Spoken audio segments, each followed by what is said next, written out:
So let us solve a problem. Ito.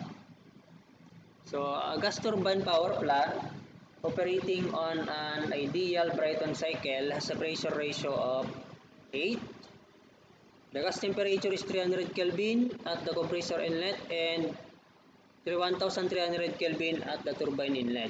The inlet pressure is 100 kilopascal. Utilizing constant specific heat assumptions, determine the gas temperature at the exits of the compressor and turbine, the back work ratio, the thermal efficiency, and the mean effective pressure. Okay? Okay? Example number 1 tayo. So yung T1 is equal to 300 Kelvin. Yung P1 is 100 kilopascal. Yung RP is equal to 8.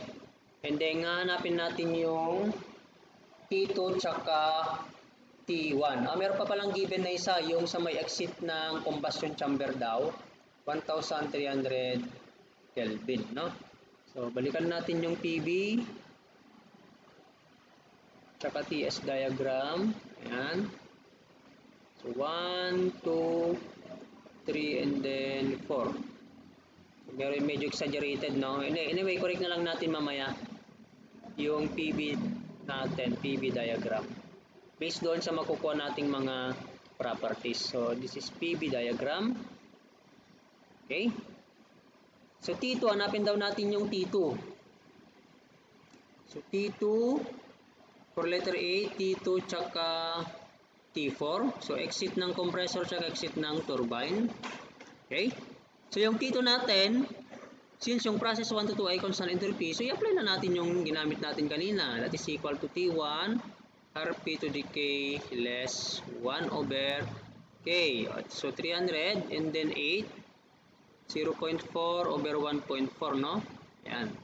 So ang T2 na makukompute natin ay 543.43 Kelvin.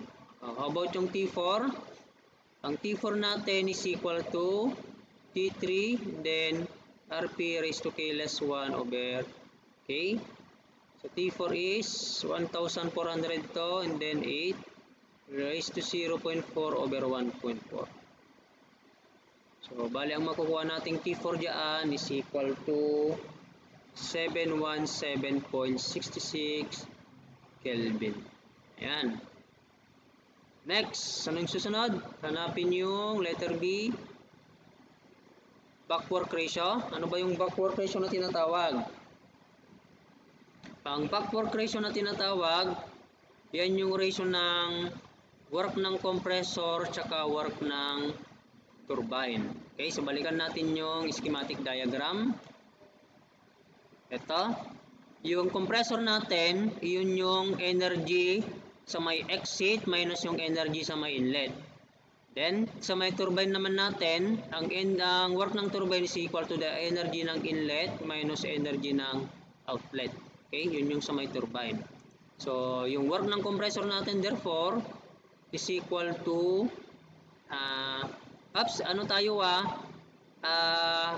steady flow pala yung process sa may 1 to 2 natin tsaka dito sa may 3 to 4 steady flow. Kasi nga yan ay turbine tsaka compressor, axial compressor, no? Okay, gas turbine, kapag gas turbine ay isentropic. Yung process 1 to 2 natin ay isentropic, pero yung usually yung ano nito, yung compressor natin ay made from, or yung type ng compressor is axial. Okay, then sa may turbine naman natin is gas turbine. Okay, so yung ano natin, process 1 to 2 is isentropic, and then ano siya, steady flow. Ganun din kay 3 to 4 steady flow. So kapag steady flow ang process, ang gagamitin natin ay enthalpy, no? So this is H2 less H1, and then yung ano natin, work ng turbine, that is mass flow rate or mass, H3 less H4. Alam naman natin sa thermodynamics natin na ang enthalpy, that is equal to Cp times temperature, no? Ayan. Okay? So, ibig sabihin, ang work ng compressor, wala namang mass, no? So, work ng compressor per unit mass, that is equal to Cp T2 less T1. So, ganun din yung work ng turbine per unit mass. That is equal to Cp T3 minus T4. So, i-apply lang natin, i-substitute lang natin yung mga nakuha nating temperature dito. 1.005 ang ginagamit na. O, pwede rin naman yung 1.006, okay? Pero usually, ang ginagamit ko kasi 1.005. Yung 1.006, ginagamit yun kapag sa mga matataas na temperature. Okay? Anyway, assume kasi natin na ang specific heat ay constant, no? So, ibig sabihin, kahit saan tayo magpunta dyan, kahit saang stage yan, yung Cp niya ay constant. Okay, so 1.005 na lang yung gamitin natin. So, this is 543.43 less 300. Ayan, so yung work ng compressor per unit mass natin ay 244.65 kilojoules per kilogram. Okay? And then next, so may work ng turbine naman natin per unit mass, that is equal to 1.005, 1,300 yung T3 natin. Yung T4 na nakuha ay 717.66. Ang masasolve natin na work ng turbine per unit mass ay 585.25 kilojoule per kilogram. So, yung back work ratio is work ng compressor over work ng turbine, 244.65 over work ng turbine, 585.25. So, i-percent lang natin yan. O kahit hindi mo namang i-percent, okay lang din, no? This is 41.80%. Ibig sabihin yan, class, that is 41.80% ng work ng turbine ay napupunta doon sa may compressor.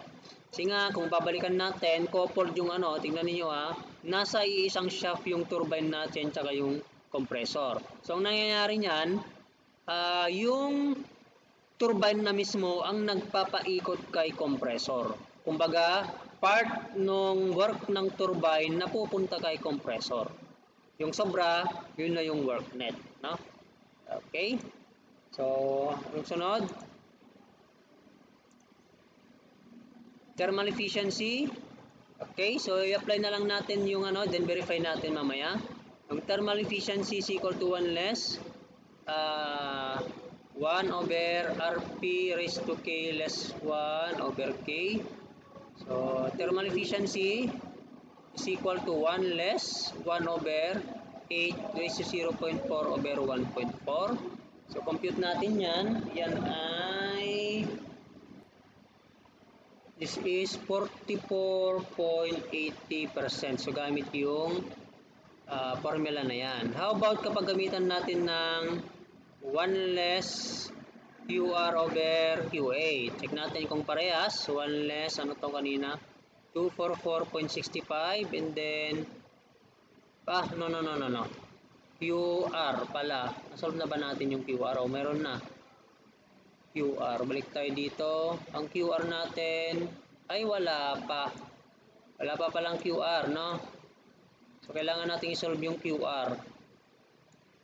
Ang QR is equal to QR per unit mass kasi walang given na mass. That is Cp process 3 to 4, 4 to 1 yun, no? So, T4 less T1. So, substitute natin yung mga temperature na nakuha.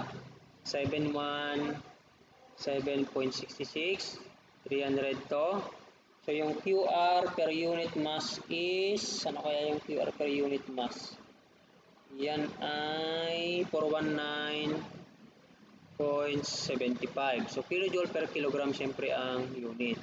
Then sa QA, ang heat addition process natin nangyayari sa process 2 to 3, no? So, ang QA per unit mass is equal to Cp T3 less T2. Okay? 1.005, 1,300 less ang T2 na nakuha natin kanina ay 543.43. So, ang QA per unit mass is 760.35 kilojoule per kilogram. Okay? So, thermal efficiency, 1 less QR, 419.75 over QA, 760.35. So yung thermal efficiency na makukuha natin dyan ay parehas din ng 44.80%. Okay? So yan. Then anong next? Yung mean effective pressure pa pala. Mean effective pressure ba yung hinahanap? Thermal efficiency, tama. Mean effective pressure.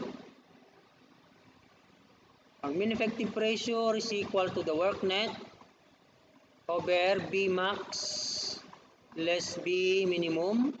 Ang work net natin, that is equal to QA less QR. Okay, so 760.35 less QR natin is 419.75. Ang work net is, ang work net? Compute.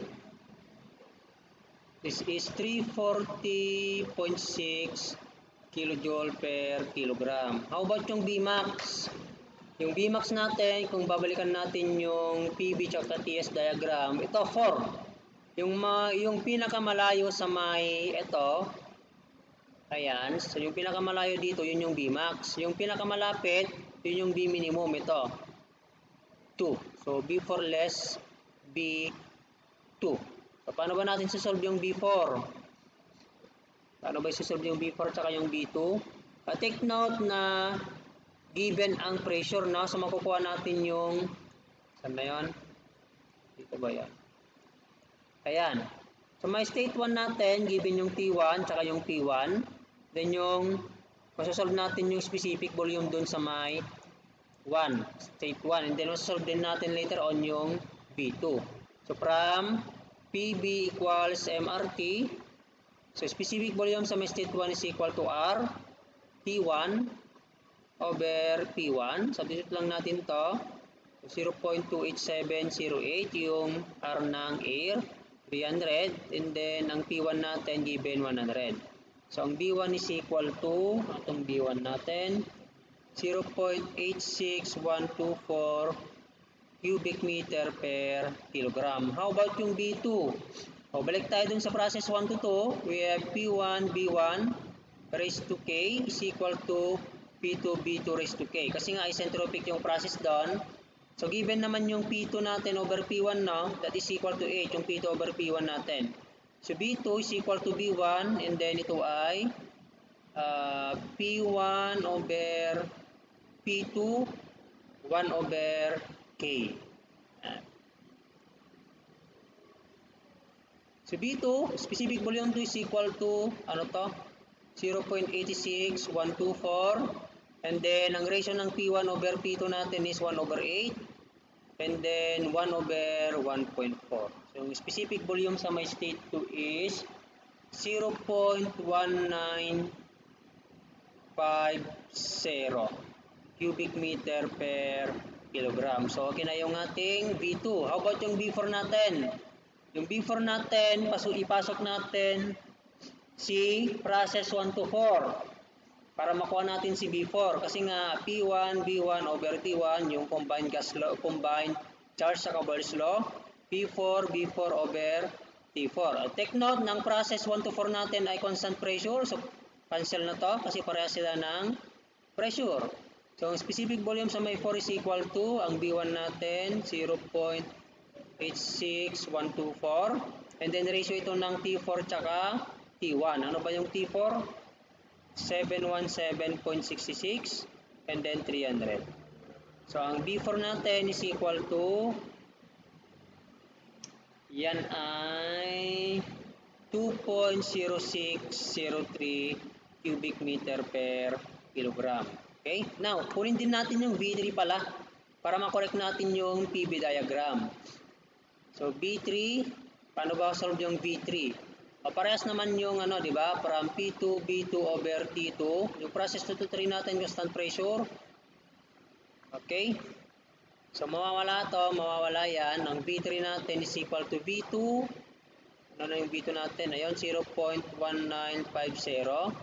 And then, ratio ng T3 tsaka T2.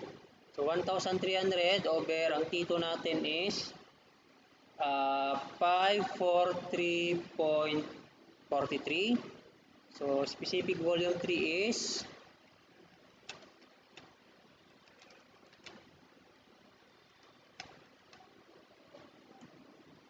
0.46648 meter cube per kilogram. So kung i-compare natin, mas malaki ang B3 kaysa doon sa B1, tama ba?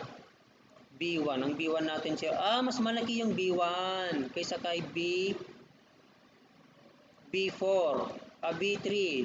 So kung i-correct natin yung mali to, mas malaki si B1 kaysa kay B3. So dapat i-erase natin tong banda na to. Ayan, mas malaki si B3 B1 kaysa kay B3. Ayan. So ito yung C3 natin. Ayan, ayan. Okay? So mas malayo si B1 dito sa my line na to kasi mas malaki siya, no? Ayan, so ayun, mean effective pressure na tayo. Mean effective pressure is equal to work net. Nasolve na ba natin yung work net? Parang nasolve na ata kanina. Work net. Ayun, 340.6. So 340.6 kilojoule per kilogram. And then, ang B4 natin is 2.0603. Ang B2 natin is 0.1950. So, cubic meter per kilogram. Okay, so magka-cancel na to, yung kilogram tsaka yung kilogram dito.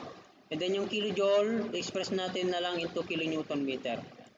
Palitan natin siya ng kilonewton meter. Okay, so makaka-cancel to and then ito, tanggalin na natin, magiging meter square na to. So kilonewton per meter square siya. So, the mean effective pressure is 182.60 kilopascal. Okay?